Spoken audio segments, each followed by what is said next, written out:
Hey guys, so thank you very much for watching this video. आप लोग का बहुत सारे स्टूडेंट के डिमांड था ईएससी प्रिपरेशन का proper step by step guide. तो आज इस वीडियो में आपको स्टेप बाय स्टेप गाइड मिलेगा, बिकॉज जो हमारे गेस्ट हैं इनका ऑल इंडिया रैंक इस साल आया है, मतलब 2020 में आया हुआ कितना 34, 34 राइट रैंक 34 रैंक आया अपना। और गेट में आपका कितना रैंक आया इस साल? 300। सर 364। हाँ, तो इनसे सब कुछ आज निचोड़ के लेंगे और आप लोग बस जो बताएंगे आप उसको पकड़ लेना और काम करना, तो आपका भी बड़ा पार हो सकता है। So Saurabh, welcome to the session. So first of all थोड़ा सा आपका इंट्रोडक्शन बताइए। सर मेरा नाम सौरभ राज है। सर ये मैंने इंजीनियरिंग बीआईटी मिश्रा से किया है। और उसके बाद सर फिर ये मेडिजी दिल्ली गया था वहाँ पे प्रिपरेशन करने के लिए। और वहाँ से ये पूरा प्रिपरेशन किया। 2019 में भी सर मैंने इंटरव्यू स्टेज तक पहुँचा था, बट 20 मार्क्स से रह गया था। हम्म लेकिन सर इस बार ए आई 34 आया सर यूपीएससी यूएससी में। आपका ब्रांच इलेक्ट्रिकल है ना? ये सर मेरा branch electrical and electronics engineering है। हाँ। डिग्री पे ऐसे सर टीएससी में इलेक्ट्रिकल इंजीनियरिंग से दिया था। ओके, ठीक है। और जो बच्चे को बता दूं, ये हमारे साथ जुड़े हुए हैं, हमारे साथ कुछ ना कुछ काम करते हैं, मतलब हम साथ में काम करते हैं, ठीक है। और आप थोड़ा सा स्टेप बाय स्टेप चलते हैं। आपके दिमाग में कब बीएससी आया? सर ये दिमाग में ट्रिगर मेरे पापा ही देते थे। वो एक्सटर्नल फैक्टर थे हम्म जो हमेशा मेरे को ये मोटिवेट करते थे आईएएस ऑफिसर बनने के लिए। मतलब वो पापा मेरे जूनियर इंजीनियर थे। वो बोलते थे हमेशा कि तुमको ग्रुप ए ऑफिसर बनना है, आईएएस ऑफिसर बनना है। तो फ्रॉम द चाइल्डहुड सर वो मोटिवेट करते रहते थे कि इंजीनियरिंग के सबसे, अगर इंजीनियर बनना चाहते हो तो सबसे अपर पोस्ट पे जाओ। तो ये नहीं कि मेरे जैसा तुम ये जूनियर इंजीनियर रह जाना, बहुत दिक्कत होता है, ये होता है। तो पापा मतलब मेरे हीरो थे सर, और ये हम्म मोटिवेटर शुरू से ही रहे। वही मतलब ट्रिगर करते रहे कि आईएएस की प्रिपरेशन करो। तो सर कॉलेज डेज से ही मतलब था कि आईएएस का प्रिपरेशन करना है, लेकिन कॉलेज डेज में कायदे से सर प्रिपरेशन नहीं किया। लेकिन कॉलेज डेज में जो भी सब्जेक्ट होते थे वो सारे सर मैंने स्टैंडर्ड बुक से ही पढ़ा था। हम्म मतलब सारे कॉन्सेप्ट मेरे लगभग सारे क्लियर थे। कुछ कुछ सब्जेक्ट तो सर कभी पढ़ा ही नहीं, मतलब बीटेक लेवल पे, जैसे कंप्यूटर फंडामेंटल्स हो गए, हम्म मटेरियल साइंस हो गए, हम्म कम्युनिकेशन हो गए। हम्म ये सब उस टाइम पढ़ा ही नहीं था सर। हम्म तो ये सब तो सर जब ये कोचिंग में प्रिपरेशन किए हम्म वही पढ़े थे। हम्म तो बाकी रेस्ट लगभग मोर और लेस 90% मेरे कॉन्सेप्ट सर बिल्कुल क्लियर थे। ओके। ये ओके, ठीक है। मतलब क्या, बेसिकली मेरे को जानना था कि आप कैसे आपको पता लगा कि मुझे ईएससी करना है। मतलब बेसिकली आपको आपका फंडामेंटली पहले से ही बनाया गया कि ये आपको करना है तो ईएससी में जाना है, अगर इंजीनियरिंग में जाना है आपको तो आपका फंडामेंटल ये पहले फंडामेंटल चीज़ है आपका ईएससी, मतलब आईएएस ऑफिसर बनना। Okay, alright. सो आप थोड़ा सा बताओ आपके परसेंटेज कितना था बीटेक में? सर बीटेक में मेरे 85.8% थे, ओके। पॉइंटर 8.58%। और आपके टॉपर है, आपके ब्रांच के टॉपर है, कितना परसेंट था? सर ब्रांच के टॉपर का परसेंटेज सर 90 प्लस भी होंगे। ओके, 90 प्लस थे, मतलब ठीक है, मतलब सर सही है, परसेंटेज आपका अच्छा था। One sir one of the three topper था मैं कॉलेज में हाँ, भी। मैं समझ गया। मतलब अगर 4-5% का 5-6% का फर्क पड़ रहा है, मतलब आप डेफिनेटली अच्छे स्टूडेंट, मतलब पढ़ाकू बच्चे थे कॉलेज में भी, ठीक है। कर सकते हैं सर। हाँ, ओके। तो प्लेसमेंट वगैरह आप लोग का हुआ था या फिर आप बैठे ही नहीं कि आपको ईएससी में ही करना छोटे से, मतलब स्टार्टिंग नहीं से ही? सर, ये प्लेसमेंट के लिए हम कभी नहीं बैठे। बस एक में बैठा था, वो किसी के बोलने पे किसी हम्म के लिए ही बैठे थे सर। हम्म वो हेल्प करने के लिए प्लेसमेंट में। नहीं तो हम्म। ऐसे मैं प्लेसमेंट में नहीं बैठा था सर। ओके, मतलब आपको आपका पहले से ही एम था। ओके, हाँ सर, ठीक है। मेरा शुरू से ही एम था सर तो आईएएस में ही 2018 बनना। के पास आउट करा आपने बीटेक, रांची से ही पास यस आउट सर। करा अपने बीआईटी मेसरा से, राइट? यस उसके सर। बाद आप चले गए दिल्ली प्रिपरेशन करने के लिए। ओके, सो आप सौरभ एक को बताओ, आप जैसे कोचिंग करते करते क्या प्रॉब्लम होता है, जो मैंने स्टूडेंट से देखा भी और सुना भी उनसे, कि जो कोचिंग कर रहे हैं आपका तो लगभग 7-8 घंटे का क्लासेस होता है, राइट? तो यस उसके सर। बाद आप कैसे टाइम मैनेज करते हो सेल्फ स्टडी के लिए? बिकॉज विदाउट सेल्फ स्टडी खाली कोचिंग लेके कुछ होगा नहीं, तो बिकॉज प्रैक्टिस करना कुछ बहुत नहीं जरूरी है, राइट? है। Yes sir. हाँ, थोड़ा सा बताओ कैसे करते थे और कितना टाइम आप देते थे सेल्फ स्टडी में, अदर देन बस coaching? Okay sir, self study में sir max to max 4 hours ही मिल पाते थे, 3 to 4 आवर्स मिल पाते थे। हम्म उसको सर उसमें पूरा क्लास नोट्स को रिवाइज करने में लगाते थे। हम्म और उसमें जो फॉर्मूले हैं उसी दिन याद करने की कोशिश करते थे। हम्म उससे रिलेटेड जो भी न्यूमेरिकल प्रीवियस ईयर्स में आए हुए हैं हम्म उसको बनाते थे। ये चेक कर रहे थे कि प्रीवियस ईयर्स के न्यूमेरिकल हमसे बनते हैं कि नहीं बनते हैं। तो सर बनने पे तो बहुत खुशी होता था, नो डाउट। तो ये सर और मोटिवेट करता था कि नहीं मेरे से सवाल बन रहे हैं, अगर नहीं बन रहे हैं तो भी सर मतलब 1-2 अटेम्प्ट में नहीं बने तो 3-4 अटेम्प्ट करने में मतलब लास्ट तक आंसर आ ही जाते थे। ओके, अब मान लो कोई सवाल आपसे बना नहीं, तो आप कब सोल्यूशन देते हैं? मतलब तुरंत सोल्यूशन देखा या फिर आप कुछ और एक्टिविटी करते थे before looking at the solution? Sir ये जब तक हम ये 2-3 अटेम्प्ट नहीं करते थे तब तक सोल्यूशन नहीं देते थे। 3 अटेम्प्ट के बाद भी अगर मेरे से नहीं बना तो सर मैं सोल्यूशन का हेल्प लेता था, उसके पहले मैं नहीं हेल्प लेता था। लेकिन 3 अटेम्प्ट मतलब हर क्वेश्चन को देते थे जो नहीं बन पा रहा था मेरे से। 3 अटेम्प्ट मतलब कैसे, उसी टाइम या फिर बाद में कभी? नहीं सर उसी टाइम। वो सर वो मेरे को मतलब जब तक वो बनता नहीं सवाल तो फिर मेरे को ये मन नहीं लगते रहता था किसी काम में। तो वो सारा का सारा अगर हम कहीं बाहर भी जाते हैं ऐसे मान लीजिए बीच में कभी उठकर चाय पीने चले गए या कुछ हाउस होल्ड वर्क का सामान लेने चले गए तो फिर ध्यान लगा रहता था उस न्यूमेरिकल पे कि वो न्यूमेरिकल यार बना नहीं ऐसा मतलब। तो ज्यादा कोशिश करते थे कि वो न्यूमेरिकल निपटा के ही बाहर जाए अगर कुछ करना भी है तो। राइट, ये सही अप्रोच है आपका। ओके ठीक है, मतलब आप बेसिकली अपना दे दिया पूरा टाइम, कुछ टाइम दिया मतलब उस क्वेश्चन को सॉल्व करने के लिए, अगर फिर भी नहीं हुआ तो आप क्या करते थे कि सोल्यूशन देखो। Yes sir. सोल्यूशन देख के आपको क्या लगता था, आसान था? हाँ सर वो तो बहुत बहुत सारा क्वेश्चन में तो ऐसा लगता था कि मैं यार ये तो कर सकता था लेकिन स्ट्राइक नहीं किया। ये अप्रोच आना चाहिए था क्योंकि ये मेरे कॉन्सेप्ट तो आ ही रहे थे हमको सारी चीज थी लेकिन फिर भी ये स्ट्राइक नहीं कर रहा था। तो सर बुरा लगता था कि मतलब कि नहीं ये तो बनना चाहिए था। लेकिन किसी किसी सवाल में जो मतलब आउट ऑफ द बॉक्स रहते हैं वो सवाल उसमें सॉल्यूशन देख के नया चीजें सीखने को मिलता था जो कोचिंग के अलावा या कहीं और से पढ़ा हुआ उसको नोट डाउन करते थे कि this is the new concept और I have to revise it regularly. तो उसको सब बार बार रिवीजन करते थे जो चीज नया मिला तो। ऑलराइट, ठीक है, बहुत बढ़िया, ये आपका अप्रोच अच्छा है। नेक्स्ट हमारे पास जो स्टूडेंट्स के प्रॉब्लम रहता है एक्चुअली वो क्या रहता है, बहुत सारे फिलहाल अगर सिचुएशन देखेंगे तो ना ऑफलाइन कोचिंग अफोर्ड कर सकते हैं लोग और मैक्सिमम स्टूडेंट अब ऑनलाइन कोचिंग भी अफोर्ड नहीं कर सकते हैं जो आपका 30,000 40,000 चार्ज करते हैं per year, even 25,000 per year, because लोगों की इनकम अब घट जाएगा नेक्स्ट 3 ईयर्स, मतलब एटलीस्ट फॉर 1 ईयर ये प्रॉब्लम आएगा। तो इस सिचुएशन में अगर मान लो बिना कोचिंग के सेल्फ स्टडी से अगर प्रिपरेशन करें तो आप क्या सजेशन देना शुरू मतलब बोलेंगे, आप क्या सजेशन देंगे उनको?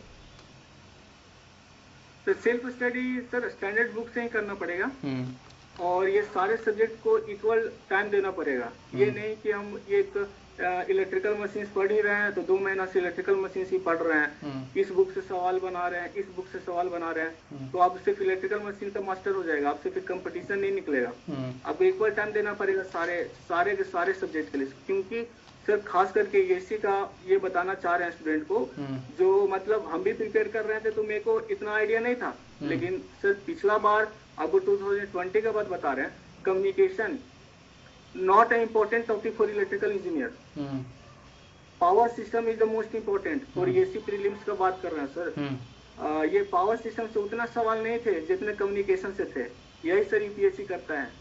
उन लोग जानते हैं कि मतलब इस पे ज्यादा स्टूडेंट फोकस नहीं हुआ और सर पावर पिछला बार तो सर 95% क्वेश्चन थियोरिटिकल थे, न्यूमेरिकल बहुत कम थे और न्यूमेरिकल भी आए हैं तो पावर सिस्टम का जिसके लिए कैलकुलेटर का नीड है सर। समझ गया। तो ये सब ना पॉइंट ऑफ कंसिडरेशन है जो स्टूडेंट अपने प्रिपरेशन में कर सकते हैं कि हम पावर सिस्टम का पूरा मास्टर बन जाएंगे लेकिन आपके पास कैल्सी नहीं रहेगा तो न्यूमेरिकल नहीं बनेंगे। आप ना कम्युनिकेशन जैसे सब्जेक्ट, कंप्यूटर फंडामेंटल जैसे सब्जेक्ट, माइक्रो प्रोसेसर गेट से हट गया है लेकिन even in ESC it is there microprocessor. तो ये सब पर आपको ज्यादा फोकस्ड होना होगा, उतना ही होना पड़ेगा क्योंकि आप पावर सिस्टम से आपका 13 सवाल आ सकता है और कम्युनिकेशन से आपके 19 20 सवाल आ सकते हैं और all questions are equal carrying marks. तो आपको देखना पड़ेगा कौन सा इंपॉर्टेंट है, इसलिए थोरो सारा सब्जेक्ट सारा टॉपिक को पूरा का पूरा आपको क्लियर करके ही जाना पड़ेगा। स्टैंडर्ड बुक तो करना ही पड़ेगा। अब कुछ है जैसे कि मेरा पर्सनल है, बाकी सबका अलग अलग अपने तरीके से पढ़ते हैं। जैसे सिग्नल सिस्टम का स्टैंडर्ड बुक में ओपन हैम होता है लेकिन उसको पढ़ने बैठेगा तो समझ में नहीं आएगा सर, लिटरली नहीं आएगा समझ में। तो आप लोकल बुक उठा सकते हैं उसके लिए, संजय शर्मा जिसमें बहुत सारा सोल्ड एग्जाम्पल दिया हुआ है सर। लेकिन ये है कि उसमें कुछ गलती है, लेकिन फिर भी आपके ना आप उसको प्रैक्टिस करते करते आप इस लेवल पे पहुंच जाएंगे कि आपको पता लगने लग जाएगा, अच्छा इस बुक में ये गलती है। अब प्रीवियस टेस्ट बनाए, प्रीवियस टेस्ट का सोल्यूशन तो हर कोचिंग वाले का अपना बुकलेट है, तो उसमें तो सही सही लगभग आंसर दिए रहते हैं। एक दो में ऑप्शन गलत दिया हुआ रहता है, लेकिन फिर बाद में सोल्यूशन में सोल्व सही रहता है। अब वहां से भी रेट ले सकते हैं। ओके, मतलब आप बोल रहे हैं कि आप स्टैंडर्ड बुक से पढ़ाई करिए और प्रीवियस क्वेश्चन लगाइए और कोई चीज़ मत छोड़ो जो आपको लगता है इम्पोर्टेंट नहीं है। मतलब सिंपल सी बात है, अगर ईएससी की प्रिपरेशन कर रहे हैं तब छोड़ के कुछ भी इम्पोर्टेंट नहीं है, कुछ भी नॉन इम्पोर्टेंट नहीं है, सारा को आपको इम्पोर्टेंस देना पड़ेगा, मतलब सारा चीज़ इम्पोर्टेंट है। बिल्कुल बिल्कुल सर, कुछ भी इम्पोर्टेंट नहीं है और कुछ भी नॉन इम्पोर्टेंट नहीं है, पूरा का पूरा पढ़ना पड़ेगा। ठीक है, मतलब इलेक्ट्रिकल मशीन कोर इलेक्ट्रिकल पढ़ के आप नहीं निकाल पाएंगे, आपको पढ़ना पड़ेगा। जैसे सिग्नल एंड सिस्टम में सर शुरुआत का आपको स्टूडेंट के लिए बता रहे हैं कि शुरुआत में सिग्नल एंड सिस्टम हो गया, लैपलेस ट्रांसफॉर्म, फूरियर ट्रांसफॉर्म, ये जे ट्रांसफॉर्म, ये सब बहुत फोकस्ड होते हैं। लेकिन यूपीएससी डीटीएफटी डीएफटी से भी सवाल पूछते हैं और ज्यादा पूछते हैं उन लोग से, क्योंकि यूपीएससी वाले को पता है कि ये सब बहुत कम पढ़े हुए हैं स्टूडेंट हैं, हमको उन्हीं को लेना है, क्योंकि सब सर शुरुआत में ही रह जाते हैं जे ट्रांसफॉर्म तक, उसके बाद डीटीएफटी और डीएफटी, ये सब बहुत इंपॉर्टेंट बात है सर। ये सब जल्दी कोई नोटिस नहीं करता है, जल्दी कोई बताते नहीं है। बोल देंगे सिग्नल सिस्टम पढ़ो, ऐसे पढ़ो, वो पढ़ो, लेकिन सारा का सारा उसमें डीटीएफटी और डीएफटी भी उतना ही इंपॉर्टेंट है जितना लैपलेस ट्रांसफॉर्म है, क्योंकि उनको पता है एज इलेक्ट्रिकल इंजीनियर आपको लैपलेस आना ही आना होगा, क्योंकि कंट्रोल में भी है लैपलेस। राइट, मतलब बेसिकली यूपीएससी ट्रिक खेलती है कभी कभी आपके हिसाब से। हालांकि मैंने देखा है कुछ क्वेश्चंस मैकेनिकल में, मुझे इलेक्ट्रिकल का पता नहीं, तो कभी भी क्या होता है पूरा उलटफेर हो जाता है। गेट में हुआ है कुछ टाइम कि मैकेनिक से क्वेश्चन आ रहा है 1 नंबर 2 नंबर का, एक बार में आ गया 10-15 नंबर का क्वेश्चन, तो सारे फंस गए होंगे उस टाइम। भाई कोई क्वेश्चन सॉल्व कर गया नहीं, कोचिंग वाले करवाती नहीं थी पहले, लेकिन अब करवाना शुरू कर दिया कि भाई कराना पड़ेगा, कुछ ही हो सकता है। ओके ठीक है, मतलब बेसिकली यहाँ पर क्या है ना आपके साथ, अगर आप पूरा प्रिपरेशन नहीं करके जा रहे हैं, आप इंपॉर्टेंट क्वेश्चन करके जा रहे हैं, तो आप प्रॉब्लम फेस कर सकते हैं आपके हिसाब से। बिल्कुल कर सकते हैं, आपका स्कोर अच्छा नहीं रहेगा और अभी इतना कंपटीशन टफ है, तो फिर निकलेगा नहीं। राइट, तो आपको दोनों देखना पड़ेगा, कंपटीशन भी टफ है, सीट भी कम है, तो आपको पूरा का पूरा कवर करना पड़ेगा। ओके ओके ठीक है। अच्छा, आपके और एक चीज़ यहाँ पर बहुत से स्टूडेंट का प्रॉब्लम रहता है, वो जैसे मेंस और आपका ऑब्जेक्टिव जो क्वेश्चन है, तो उसमें बहुत ज़्यादा डिफरेंस है, राइट? तो मेंस का जैसे पेपर आप लोग लिखते हैं, तो कैसे उसका प्रैक्टिस या फिर उसका प्रिपरेशन कैसे करते हैं? सर मेंस का प्रैक्टिस करने के लिए सर सबसे बेस्ट है, तो सबसे पहले तो प्रीवियस ईयर, उसमें जो भी मतलब सॉल्यूशन प्रोवाइडेड है वो मतलब बहुत अच्छा, थ्योरी उन लोग कुछ थ्योरी वाले जो क्वेश्चंस रहते हैं उसमें उन लोग कुछ ज्यादा ही लिख देते हैं, लेकिन हम लोग को बुलेट पॉइंट्स में लिखना है। बुलेट पॉइंट्स में मतलब जो कॉपी चेक करेंगे उनको आसानी होगा कि ये मतलब चेक करने में कि पॉइंट टू पॉइंट आंसर, ज्यादा लिखना नहीं है सर। मतलब ये कम, मतलब बुलेट पॉइंट्स में ये लिख देना है। और न्यूमेरिकल सोल्विंग के लिए तो सर जैसे मतलब बुक में दिया हुआ रहता है, आपको उसी टाइप से सोल्व करना है, मतलब गिवन डेटा करके और आपको क्या निकालना है वो लिखना पड़ेगा, टू बी कैलकुलेट, और ये करके आपको स्टेप बाय स्टेप फॉलो करना है, क्योंकि 20 मार्क्स का है सर, हर पे स्टेप है। अब ये नहीं प्री जैसा नहीं है कि आपको at the end of the day आपको ये आंसर निकालना है और टिक करने हैं, वहाँ पे आपको स्टेप दिखाना पड़ेगा, शो करना पड़ेगा। सो बेसिकली आप बोलना चाह रहे हैं कि आप जैसे यूनिवर्सिटी एग्जाम में हम पेपर लिखते हैं वैसे ही लिखिए, ज्यादा मतलब कुछ कहानी मत लिखो, चुपचाप आप लिखो, टू दी पॉइंट आंसर लिखो थोड़ा सा, ताकि जो टीचर है। हाँ, यूनिवर्सिटी एग्जाम में तो कुछ हम लोग ज्यादा भी लिख देते हैं सर। नहीं, टू द पॉइंट लिखना पड़ेगा। टू द पॉइंट लिखेंगे मतलब आपके बोलना मतलब है टू द पॉइंट लिखो, मार्क्स अच्छा मिलने का चांसेस है। Yes sir. ओके, डायग्राम्स वगैरह आप बनाओ अच्छे से तो मार्क्स मिलने का चांसेस है। सर डायग्राम अगर आप बना दिए तो बेस्ट है सर, वो आपको मतलब अच्छा, कम से कम 2 से 3 पैरा मतलब आपका मतलब वो बचा लिया लिखने से। और आपके मार्क्स भी अच्छे आ जाएंगे डायग्राम से। ओके ठीक है, मतलब कुछ कुल मिला के। अच्छा, प्रैक्टिस कैसे प्रीवियस ईयर सॉल्व कर लिया, क्या उनको बुक से सॉल्व करना चाहिए कुछ क्वेश्चन आपके हिसाब से? सर नहीं, टाइम नहीं मिलेगा सर। पीएचसी का प्रीवियस ईयर मतलब मेरे हिसाब से थोरो 3 बार बनाना चाहिए उसको, क्योंकि वो मतलब जाएगा नहीं सर, कोई सवाल बहुत ज्यादा अच्छे रहते हैं, बहुत मतलब हम लोग गेट के लिए और यूएससी प्रीलिम्स के लिए बहुत सारा आइडियल फैक्टर वाला न्यूमेरिकल बनाते हैं, मतलब सब चीज आइडियल लेकर करते हैं, लेकिन मेंस में नहीं आता है। मेंस में आपको सोर्स का रेजिस्टेंस भी देता है, सोर्स का इंडक्टेंस भी देता है, और उधर लोड साइड आपको ना तीनों रेजिस्टेंस, कैपेसिटेंस और ये इंडक्टेंस से भी मिलता है। मतलब आपको वहाँ पे पूरा कैलकुलेशन वाला सवाल रहता है। तो आपको पूरा मतलब फोकस होना, ये नहीं कि हम ये आइडिया जैसे हम प्रीलिम्स में न्यूमेरिकल जो आता है, छोटे छोटे न्यूमेरिकल आते हैं, तो छोटे छोटे न्यूमेरिकल नहीं आएंगे, बड़े आएगा यहाँ पर, तो बड़े आएंगे, आपको ये करना पड़ेगा। डेरिवेशंस भी आएंगे आपके। हाँ सर, डेरिवेशंस तो आएंगे सर, डेरिवेशन आ गए हैं आपके। और फिर आपको टेस्ट सीरीज बहुत इंपॉर्टेंट फैक्टर है। हाँ, टेस्ट सीरीज रहना चाहिए, प्री में भी और मेंस में भी। मेंस में मेरे को ज्यादा इसलिए लगता है क्योंकि अब बुक में बनाने जाइएगा तो आपको कुछ अनऑथेंटिक चीजें मिल जाएगा कुछ सवाल के बीच में। लेकिन आप किसी इंस्टीट्यूट का टेस्ट सीरीज लीजिएगा तो जो भी सिलेबस के अकॉर्डिंग है वही देंगे, और आप टेस्ट सीरीज और प्रीवियस सीरीज बनाने के अलावा आपके पास टाइम ही नहीं मिलेगा। राइट, मतलब इतने क्वेश्चन है आपके हिसाब से, मतलब देखो बहुत सारे ऐसे ही बहुत सारे क्वेश्चन सही में बहुत साल से हो रहा है, तो इतने क्वेश्चंस बन जाते हैं आपके। यहाँ पर एक चीज है, मैं जितना मैंने रियलाइज करा आफ्टर एनालाइजिंग, मतलब मैं काफी साल से एनालिसिस कर रहा हूँ क्वेश्चंस के, तो मेरे हिसाब से 10 साल पहले क्वेश्चन सॉल्व करने कोई तुक नहीं बनता मेरे हिसाब से, बिकॉज वो लगभग ऑब्सोलेट होते हैं। सर इस बात पे हम फोकस करना चाहते हैं। जब ये ईएसी चेंज हुआ, पहले क्या था कि मेंस में 35% सवाल में रिपीटेटिव रहते थे, लेकिन अब बिल्कुल नहीं है सर। अब 16 से चेक करिएगा, कोई भी सवाल रिपीट नहीं हुआ है। वही तो बता रहा हूँ मैं, बिल्कुल नए नए सवाल आते हैं। बिल्कुल।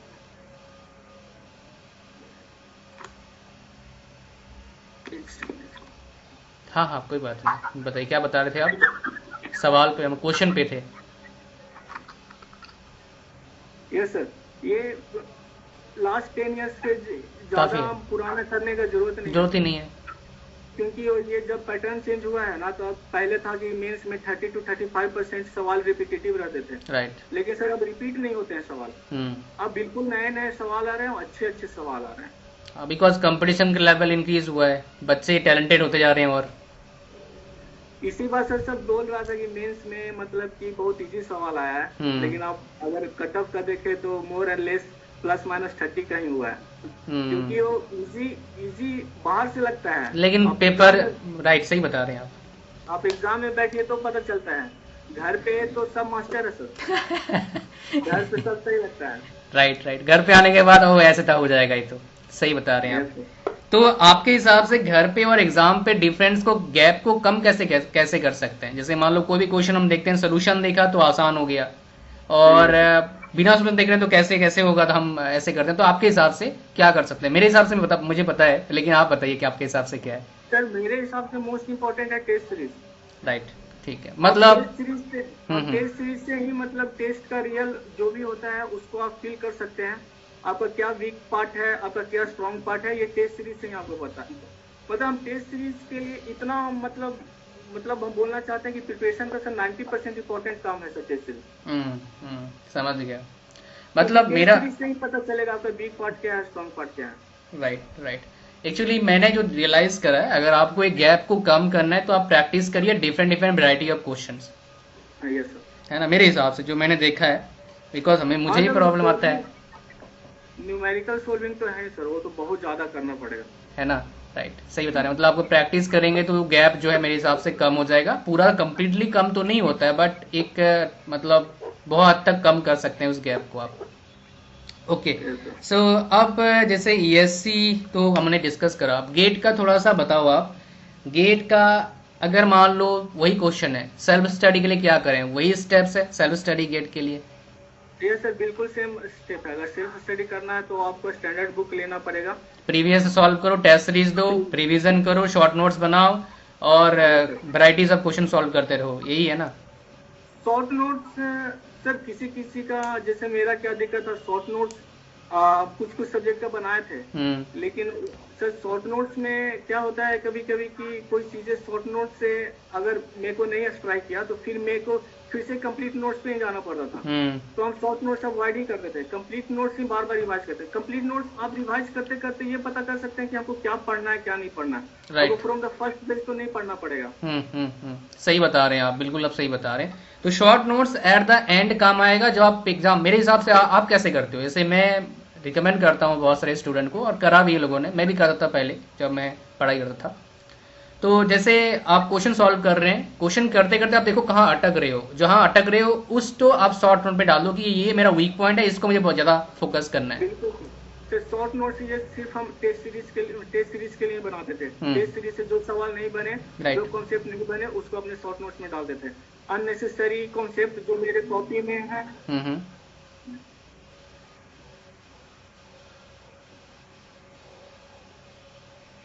सर आ रही है आवाज? हाँ हाँ आ रही है, बताइए बताइए।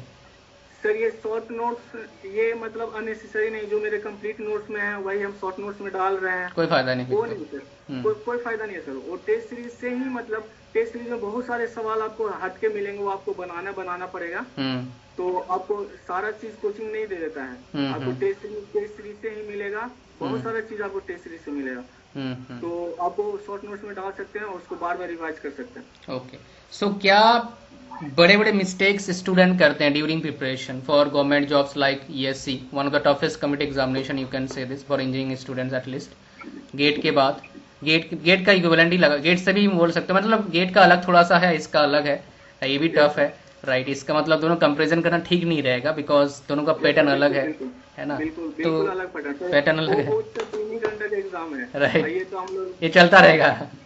हाँ, ये हम लोग लगभग 11.5 घंटा का एग्जाम है। वही तो कंपैरिजन नहीं करना चाहिए। तो आपके हिसाब से क्या स्टूडेंट्स मिस्टेक करते हैं प्रिपरेशन के टाइम, बड़े बड़े मिस्टेक? बड़े बड़े मिस्टेक्स तो ये होते हैं कि सर आज जो पढ़ा है वो कल पढ़ लेंगे। फर्स्ट मिस्टेक ये उसमें क्या होता है कि आज नया वाला कॉन्सेप्ट हम लोग सीखे, पिछले कॉन्सेप्ट पे न्यूमेरिकल नहीं बनाया, तो वहाँ पे हम न्यूमेरिकल बनाने में पीछे चले जाएंगे और फिर ये टाइम नहीं मिलेगा। आपको बनाना पड़ेगा न्यूमेरिकल, ज्यादा से ज्यादा न्यूमेरिकल बनाना है। और सेकेंड सर कुछ मतलब हम अपने अगल बगल देखते थे, कुछ स्टूडेंट अननेसेसरी दोस्तों के साथ लगे रहते थे। तो उसका इम्पोर्टेंस नहीं, आप ना हमेशा पॉजिटिव दोस्तों के साथ रहें। इनकी अब सर मेरे भी एक बहुत अच्छे दोस्त थे कॉलेज में, लेकिन जब ESC का प्रिपरेशन का मैंने सोचा तो उसने बोला यार तू कुछ ज्यादा नहीं सोच लिया। तो सर ये मतलब हम वैसा दोस्त से बात करना छोड़ दिए। आपको क्या ही जरूरत है वैसा दोस्तों का? दोस्त है मेरे जो मतलब मेरे थ्रू आउट प्रिपरेशन बहुत अच्छा मोटिवेट किए हैं। सर आप जानते ही हैं, और इशू है, और ये है आपका साकेत अर्जुन जो UPSC सिविल सर्विसेज का प्रिपरेशन कर रहा है। और वो सर इंटरव्यू टाइम जो भी कंटेंट होता था समझाने में वो मेरे को बहुत हेल्पफुल करता था। मेरे एक दोस्त है नीरज है, BIS में मैकेनिकल के ही है, तो वो मेरे को थ्रू आउट प्रिपरेशन पूरा मोटिवेट करता था। तो ऐसा दोस्तों बनाना है आपको जो मोटिवेट करे। आप जब भी लो फील करें तो उनसे बात करने पे अच्छा लगे। ये नहीं कि आपको कोई दोस्त मिल गया जो आपका फर्स्ट स्टेप पे ही आपका पैर खींच रहे हैं। तो ऐसा दोस्तों से दूर रहें। ये और हेल्थ अगर आप जैसे अभी तो ऑनलाइन ही है, तो अभी तो आप घर पे ही हैं, तो आपको तो ये इशू नहीं होगा कि आपको हेल्थ का इशू होगा। बाहर जैसे प्रिपरेशन करने पे हेल्थ का भी इशू होता है सर, वो खाना वगैरह में दिक्कत होता है, तो आपको थोड़ा सा वो मेंटेन करना पड़ेगा। आप अनहेल्दी फूड नहीं खा सकते थे, वो तो नहीं खा सकते, लेकिन फिर भी सर वो हो ही जाता है, आदमी खा ही लेता है। भूखा रहेगा पेट तो खाना पड़ेगा कोचिंग से बाहर निकलने के बाद। सर और most important sir, test series बहुत कोई ले लेता है लेकिन उसको कंप्लीट नहीं करता है। राइट, सही बता रहे हैं, पहला टेस्ट सीरीज देने के बाद भाग जाते हैं, बस की बात नहीं है। This is the biggest fault. Okay, ठीक है। अगर आप प्रिपरेशन कर रहे हैं और आप टेस्ट सीरीज नहीं दे रहे हैं तो you are a terrorist. Seriously बोले, आपको प्रिपरेशन करने टाइम आपको टेस्ट सीरीज देना पड़ेगा। अच्छा, ठीक है, ओके। सो इसका बताइए, कुछ और चीजें पूछना था आपसे मुझे। क्या चीज आप रिकमेंड करते हैं, मतलब क्या मेजर चीजें जिस पर डेफिनेटली आपको फोकस करना चाहिए ड्यूरिंग प्रिपरेशन? सर मेजर है कि आपको मतलब सबसे पहले तो फर्स्ट स्टेप कि आपको अगर आप किसी भी कंपटीशन का प्रिपेयर करना चाहते हैं तो सबसे पहले आप उसका प्रीवियस ईयर्स एनालाइज कर लीजिए। आपको नहीं आएगा, बहुत चीज समझ में नहीं आएगा, हमको पता है। आप पावर टॉनिक्स का आपको कुछ पता ही नहीं है, पावर टॉनिक्स का और चले पावर टॉनिक्स का प्रीवियस, लेकिन आप एक बार देखिए वो प्रिपरेशन का एक पार्ट है। हम ये नहीं बोल रहे हैं कि आपको समझ में आ जाएगा कि अच्छा इस टॉपिक से इतना सवाल पूछ रहा है, जब आप पढ़ी नहीं, लेकिन वो आपको करना चाहिए। उससे आपको ये भी होगा कि अच्छा ये मतलब इस चैप्टर से इतने इतने सवाल आ गए, तो मोर और लेस वो सर वो दिमाग में बैठ जाता है तो ठीक है। फिर आपको ये कोचिंग वाली या प्रिपरेशन के आपको प्रीवियस ईयर के सवाल देखकर आपको पता चल जाएगा कि कौन सा चैप्टर और कौन सा टॉपिक ज्यादा इम्पोर्टेंट है, कौन सा लेस इम्पोर्टेंट है, तो उस पर वर्क करो। और ये नोट्स, कंप्लीट नोट्स बनाना बहुत जरूरी है, क्योंकि सिलेबस इतना बड़ा है कि आप बार बार बुक्स नहीं पढ़ सकते हैं। राइट, समझ गया। हाँ, तो मतलब आप रिकमेंड करते हैं खुद का नोट्स बनाना जरूरी है? यस, नोट्स बनाना बहुत जरूरी है। आप बार बार बुक नहीं पढ़ सकते हैं, बुक पढ़ेंगे आप अननेसेसरी टाइम वेस्ट होगा और आपके कंपटीटर आगे निकल जाएंगे। ऐसा हाँ, ऑनलाइन में भी प्लेटफॉर्म है जो आपको रेडीमेड सब तैयार है, आप बुक पढ़ रहे हैं, आप तब तक वो रेडी, आप बुक पढ़ के 3 घंटा में आप वो चीज ऑब्टेन किए, आपके कंपटीटर 5 मिनट में वो चीज ले लिए। राइट, तो आपको उसका भी ध्यान रखना पड़ेगा। मतलब आपको टेक केयर करना पड़ेगा अपना भी, और दूसरा जो इतना मेहनत कर रहा है उसको भी आपको पीछे करना होगा आपका दिमाग का यूज करके। राइट, बहुत से स्टूडेंट बोलते हैं कुछ नहीं होता है, लेकिन कंपटीशन है तो आप जब सो रहे हैं कोई ना कोई पढ़ रहा होगा, वो आपसे आगे निकल जाएगा, तो आपको बहुत कुछ ध्यान रखना पड़ेगा। Right, yes sir. ओके, ठीक है। आई होप सो मैंने सारा कवर कर दिया है जितना भी क्वेश्चंस रहते हैं स्टूडेंट्स के ईएससी प्रिपरेशन के रिगार्डिंग। क्या एक लास्ट एडवाइस आप देना चाहेंगे स्टूडेंट को? लास्ट एडवाइस सर, यहाँ पर एक क्वेश्चन आपसे पूछा नहीं, जैसे घर वालों से, मेरे हिसाब से आपको घर वालों से प्रेशर नहीं रहता होगा, बिकॉज आपके घर वाले ऑलरेडी पता है, आपको ऑलरेडी मतलब आपके पापा जेई हैं, तो आप उनको पता ही होगा क्या होता है, क्या कंपटीशन है। ये इस तरह का प्रॉब्लम कब आता है, जब घर वाले थोड़े से उस चीज का नॉलेज नहीं होता घर वालों को, और पड़ोसी भी चिढ़ा देते हैं या फिर इग्नाइट कर देते हैं घर वालों को प्रेशर बनाने के लिए। राइट, तो मेरे को भी प्रेशर बने हैं सर। मेरे पापा थे, पिछले साल उनका डेथ हो गया मेरे पापा को। हाँ, आपने बताया, मेरे को पता लगा। हाँ, सही बता रहे हैं आप। 24 मई का। उसके बाद मम्मी के पास मेरे कुछ फैमिली मेंबर आते थे जो बोलते थे कि सौरभ को अब ये रिस्पॉन्सिबिलिटी ले लेना चाहिए, शादी कर लेना चाहिए। हाँ सर, वो मतलब 1 साल में ये वाला मुझे पता है। उसके पहले जब तक मेरे पापा थे तब तक मुझे ये सब झेलने का ये मतलब नौबत नहीं आया था, लेकिन उसके बाद से मैं झेला है। और घर पे इधर की प्रिपरेशन कर रहे थे तो बहुत कोई लग रहा था, कुछ लग रहा था, तो अब ये सब चीज पे फोकस नहीं होना है। अच्छा, ये जो मतलब मैं समझ गया, मतलब आपको डेफिनेटली आपके घर वाले आपके मम्मी के ऊपर प्रेशर बनवा रहे थे, मतलब जो आस पड़ोस थे या फिर फैमिली मेंबर्स होंगे, कुछ रिश्तेदार होंगे, तो आप मुझे बताओ अब वो क्या बोलते हैं? बिकॉज मैंने ये देखा हुआ है मेरे फैमिली, मतलब मैं जब कर रहा था सब कुछ, तो मेरे उधर वो भी थे, मतलब को क्या कर रहा है, क्या बकवास कर रहा है, लेकिन जब उनके जो रिलेटिव ना मेरे नाम लेते हैं, तो अब अलग कहानी होता है ना कि हाँ अब फोन आता है। तो मेरे को जानना है कि आपके जो रिश्तेदार हैं या फिर जो प्रेशर बनाते थे, वो क्या बोलते हैं? आप मतलब आप तारीफ करते हैं, क्या बोलते हैं, या भाग जाते हैं, या फिर कैसे होता है? नहीं सर, अब तो बहुत तारीफ करते हैं। सौरभ से ही उम्मीद था कि अलग करेगा, हट के करेगा, तो ये सब चीजें था सर। ये सब चीज का पापा मेरे कहीं ना कहीं मेरे को ट्रेनिंग देते थे कि अगर तुम अच्छा करोगे तो सब बोलेंगे, और अगर तुम खराब करोगे तो उसमें भी सब बोलेंगे, लेकिन नेगेटिव वे में बोलेंगे। इसको क्या बोलते हैं हम लोग? गिरगिट बोलते हैं, क्या बोलते हैं, जो सिचुएशन देख के चेंज हो जाता है? अब सर, अब इसमें हम क्या बोले, अपने ही परिवार वाले कोई नहीं, देखिए मतलब एक्चुअली ये क्या ना, ये मैं इसलिए बता रहा हूँ बिकॉज ये सारे फेस करते हैं, जो भी कुछ अचीवमेंट करते हैं या नहीं भी करते हैं, सारे फेस करते हैं, लेकिन जो उसको पता लगता है दोनों साइड, जो अचीव कुछ कर लेता है। सर अब रात हो गया है और कुछ भी आपका फेस नहीं आ रहा है, सो हम इसको वहीं पर मतलब कंप्लीट करेंगे। तो आप बस एक चीज बता दो, how to be motivated during preparation, because एक थोड़ा लंबा प्रोसेस होता है, कोई 1 साल में क्रैक करना लाइक नेक्स्ट टू इम्पॉसिबल है फिलहाल, जो कंपटीशन है, जितना सीट्स हैं, तो कम से कम 2-3 साल प्रिपरेशन करना पड़ेगा अच्छी तरीके से मेरे हिसाब से, एटलीस्ट, राइट, तभी आपका क्रैक अच्छा होगा, वो भी कोई गारंटी नहीं है। 2 साल तो एटलीस्ट करना ही पड़ेगा, अगर आपको ये करना है तो 2 साल तो आपको करना ही पड़ेगा। सर बिगेस्ट मोटिवेशन यही है कि सर हमको अपनी फैमिली के लिए अच्छा करना है।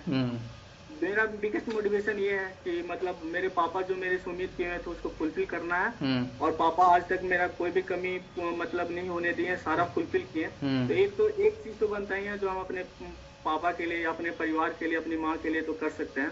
यही सर मेरे लिए बिगेस्ट मोटिवेशन यही थे। बहुत बढ़िया, बहुत बढ़िया। ओके, ठीक है Saurabh, thank you very much for sharing your views. और मेरे हिसाब से जो बच्चे अभी लास्ट तक देख रहे हैं, भैया आपके अंदर अच्छा चीज है जो भी लास्ट तक देख रहे हो, क्या है? पेशेंस है। पेशेंस अगर है ना, पेशेंस प्लस और एक वर्ड आपके जिंदगी में डाल दो, कंसिस्टेंट, आपके लाइफ में कुछ भी आप अचीव कर सकते हो। कुछ भी, बिल्कुल, बिल्कुल। अगर ये दोनों चीज आपके पास, एक चीज तो है आपके पास, वो क्या, पेशेंस। अभी इसीलिए अब तक देख रहे हो आप, 30-35 मिनट हो गया तब भी देख रहे हो आप। तो सर अब thank you very much sir, इसको हम बंद करते हैं अब, बाय बाय। Bye bye.